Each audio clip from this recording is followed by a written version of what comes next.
Hola a todos y bienvenidos a un nuevo episodio en La Voz Experta en HematoHub. Soy Mónica López, trabajo en el Hospital General de Tomelloso y hoy tenemos con nosotros a Mariby Mateos.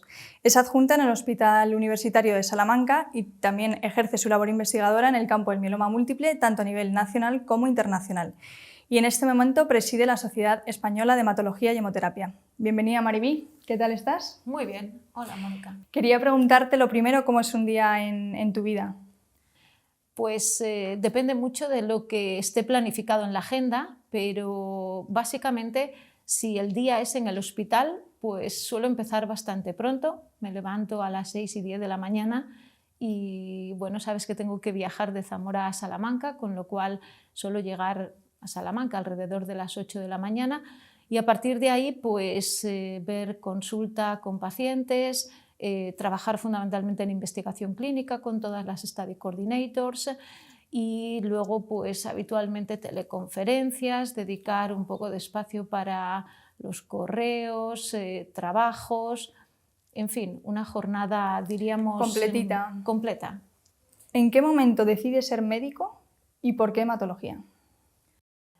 Pues en qué momento decido ser médico realmente no lo tengo claro así posicionado en mi vida. Yo sabía que me gustaba mucho la biología, me gustaba la química, me gustaban las ciencias biológicas. Era buena estudiante y entonces pues dije pues voy a estudiar medicina. Es cierto que me gustaba mucho la bioquímica y cuando yo hice la carrera, esa carrera no existía todavía. Si hubiera existido, o biotecnología o alguna de estas carreras nuevas que ahora hay. Pero ese fue el motivo fundamental. Hice medicina, me encantó y la verdad es que disfruté mucho durante la carrera, estudié pero sin grandes agobios y cuando terminé la carrera y me presenté al MIR, pues lo que tenía claro era que me gustaban diferentes cosas. Me gustaba la hematología, pero me gustaba la oftalmología, me gustaba la ginecología. Es decir, tenía una lista de diferentes especialidades y lo que sí que tenía claro era que quería formarme en un sitio de excelencia, con lo cual mi lista de prioridades era especialidad y centro de excelencia y lo primero que tenía era hematología en Salamanca. Tuve suerte que me llegó la oportunidad y ese fue el motivo por el que cogí hematología. Me gustaba porque cuando la estudiábamos me parecía como una especialidad fácil, y fíjate tú lo difícil que es, pero fácil porque todo estaba como muy protocolizado, estudiabas la leucemia y una inducción, una consolidación, un mantenimiento, lo veía todo como muy protocolizado y luego también me llamaba la atención la parte de laboratorio. Qué interesante, porque además la hematología ha cambiado muchísimo, o sea, desde que empezaste tú la residencia. ¿Y qué le dirías a un hematólogo que empieza ahora la residencia o incluso los hematólogos jóvenes que ya estamos ejerciendo nuestra labor como adjuntos, o sea, con el nuevo panorama que está trayendo la hematología actual?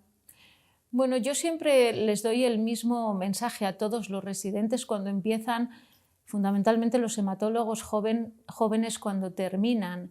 La medicina en general y la hematología en particular está evolucionando de unas maneras tan tremendas que nos movemos claramente hacia una medicina de precisión globalmente y eso significa una especialización. Entonces, dependiendo de dónde trabajas, eso puede ser aplicable o no, pero yo siempre digo que tienen que haber tenido una formación en investigación, en docencia y en asistencia clínica, para que luego puedan elegir. Y yo digo que hay hematólogos que tienen que ir a trabajar a un hospital más pequeño, donde tienen que ver toda la patología, pero que no olviden nunca ese concepto de la investigación que se puede aplicar en la práctica real trabajando en un hospital pequeño, si tienen la posibilidad de trabajar en un hospital más grande, que se unan a algún proyecto de investigación, investigación clínica, investigación translacional. Si les gusta la docencia, pues entonces ya si haces investigación, docencia y asistencia, para mí es un poco pues la excelencia en hematología y sería la recomendación que les haría. Qué interesante la parte de la especialización que comentas. Creo que hay una figura que en empresas en empresas privadas está muy presente, pues el tema del mentor o del coach. ¿Consideras que dentro de la especialidad sería interesante que los hematólogos jóvenes tuvieran una figura que les apoyara en ese sentido? Porque muchas veces me da la sensación de que la carrera profesional la hacemos pues, un poco como podemos, ¿no? Como podemos. Sí. Totalmente. Creo que la labor de un mentor en la carrera, en el desarrollo profesional de un hematólogo joven es clave. Sabemos que existen las figuras del tutor de residentes, pero yo creo que es una figura como demasiado formal y que muchas veces no se adapta a lo que realmente debe ser un mentor. Un mentor tiene que guiarte en tu investigación y tiene que delegar lo que él hace para dar salida a los hematólogos jóvenes. Yo tengo una experiencia en eso, yo tuve un mentor excelente y que fue Jesús San Miguel, y Jesús San Miguel ya no está en Salamanca, pero yo tengo un grupo de hematólogos jóvenes y por supuesto mi responsabilidad es delegar en ellos, darles proyectos de investigación, porque ellos tienen que crecer y al final cuanto más expandas tú tu radio y más gente tengas investigando, todos vamos a avanzar y cada uno tendrá su posición. Por lo tanto, sería la situación ideal. Lo que pasa que no en todos los hospitales puede existir esa figura, a lo mejor no se dan las condiciones, pero desde luego los hematólogos jóvenes yo les daría esa recomendación que intenten captar alguna persona en sus servicios que pueda actuar de mentor y realmente yo digo que es necesario para poder avanzar. Quería preguntarte, por otro lado, ¿qué te ha marcado dentro de, pues ahora nos comentas que Jesús San Miguel fue tu mentor, ¿ha habido algún episodio que te haya marcado la carrera profesional a lo que te dedicas ahora en este momento? Pues mira, Mónica, muchas veces lo peor que te pasa en la vida en un momento que consideras que es lo peor puede ser lo que más te marque y sea el punto de partida de tu carrera de éxito. Cuando yo acabé la especialidad era una época en la que no había mucho trabajo. Yo leí la tesis doctoral y tampoco había trabajo, con lo cual después de ser hematóloga y doctora en medicina, lo que tuve que hacer en torno al año 2000, 2001 hasta el 2002, trabajar de data manager. Era la época en la que empezaban los ensayos clínicos. En Salamanca llegaban los ensayos clínicos y nadie sabía de los ensayos clínicos ni había nadie que se responsabilizara de ellos. Con lo cual yo empecé a tomar partida por ese punto. Al final era la que más sabía y la que menos sabía, pero fue realmente lo que me marcó porque fue el punto de partida para lo que ha sido fundamentalmente mi desarrollo profesional. Por lo tanto, yo muchas veces lo pongo como ejemplo. Cuando acabas la especialidad, lees la tesis y te dicen que ahora vas a trabajar de data manager, pues no es lo que deseas, lo puedes considerar como es algo totalmente inferior para lo que tú te has formado. Eso es correcto. Eso los hematólogos jóvenes también lo tienen que saber. Muchas veces pues uno tiene que ceder, uno tiene que coger lo que se le presente en el camino, porque nunca se sabe cómo, repito, lo peor que te puede pasar puede ser realmente el punto de partida de tu éxito. Qué interesante, ¿eh?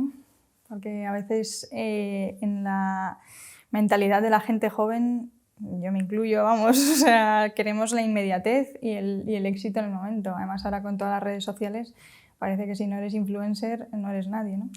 Correcto. ¿Qué planes tienes para la sociedad ahora que la presides?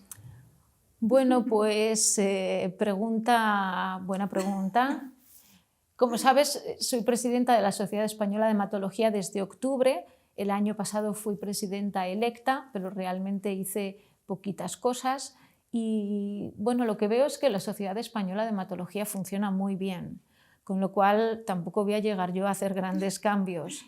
Pero sí que es cierto que te das cuenta que tenemos que poner en el centro al hematólogo y por lo tanto la idea en línea con lo que se viene haciendo es promover la excelencia en la formación del hematólogo, ayudarle a ejecutar proyectos de investigación, ensayos clínicos, porque si nosotros aplicamos la excelencia al hematólogo, que es en quien está centrado nuestra sociedad, eso se va a acabar traduciendo en los pacientes que vean, en la actividad que desarrollen.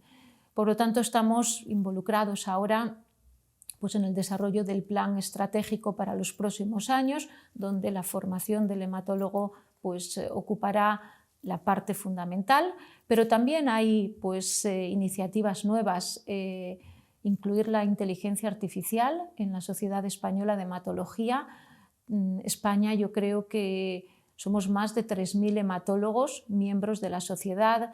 La hematología es una especialidad que está en todos los hospitales, hay muchísimos datos y yo creo que se puede la sociedad aprovechar de juntar todos los datos y bueno, pues, hacer estrategias, algoritmos que predigan supervivencia o factores pronósticos.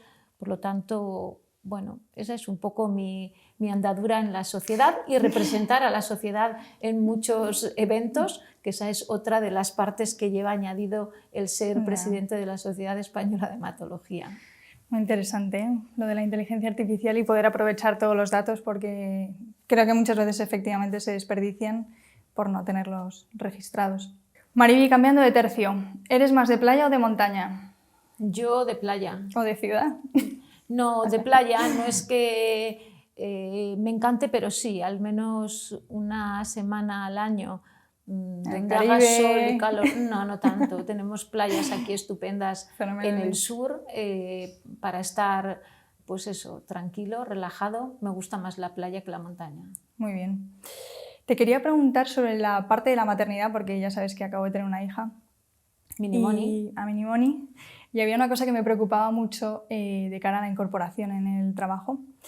Y es cómo, porque creo que tienes hijos, ¿no? Por lo que me has contado en otras ocasiones, y cómo se gestiona toda la parte emocional, de estudio, de trabajo en el hospital con tener una familia.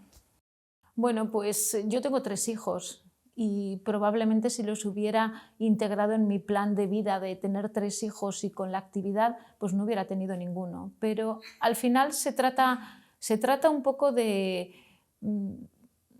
hacer fácil las cosas. Es cierto que mis hijos no me han dado ningún problema importante de salud, ningún problema importante de conducta, que a veces ocurren esas cosas y sí que te pueden trastocar, pero en una vida normal, hijos normales, que son lo que ocurre en más del 90% de las familias, pues tienes que integrar la actividad de los hijos y no poner a los hijos como una traba para no hacer, que yo creo que es lo que muchas veces hacemos. Entonces, yo te puedo decir que en la primera maternidad leí la tesis doctoral. Acabé de escribir toda la tesis, mis hijos tampoco han dado mucha guerra, pero bueno, en la baja maternal. Y en las otras 2 bajas maternal aproveché para buscarme un profesor nativo de inglés y hablar con él en inglés para perfeccionarlo.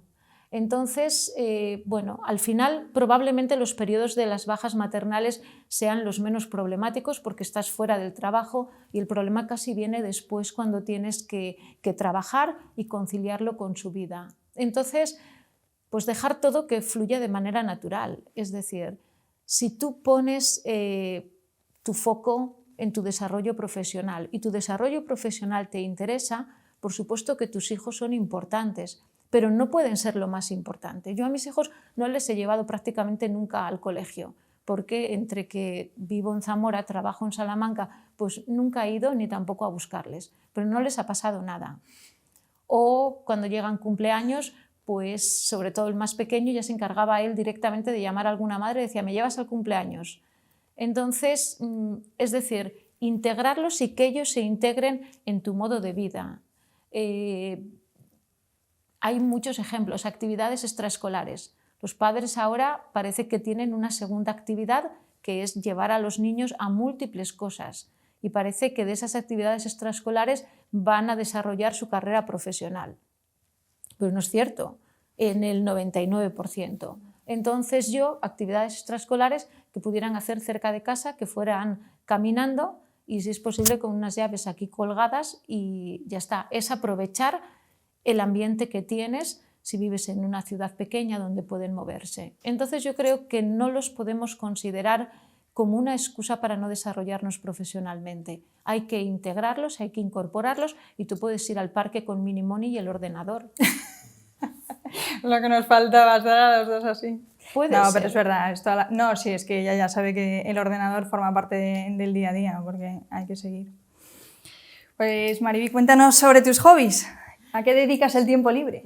Pues como no tengo mucho tiempo libre, ya te puedes imaginar que no tengo muchos hobbies. Es cierto, últimamente me han preguntado muchas veces por el tiempo libre y entonces yo digo, a mí me encantaría decir que todos los fines de semana viajo, que me encanta salir a cenar, que por las tardes pues hago todas las tardes un montón de deporte y que pinto y toco el piano. Pero y que además lo cuelgas en Instagram, ¿no? Pero al final, si te dedicas a tu carrera profesional, pues tiene que ser, tienes que hipotecar un poco otras cosas. No obstante, intento reservar alguna hora para hacer deporte. Tengo una entrenadora personal que he descubierto a raíz del COVID y entonces he conseguido que me enganche porque la pongo en mi agenda y voy 2-3 días a la semana con ella.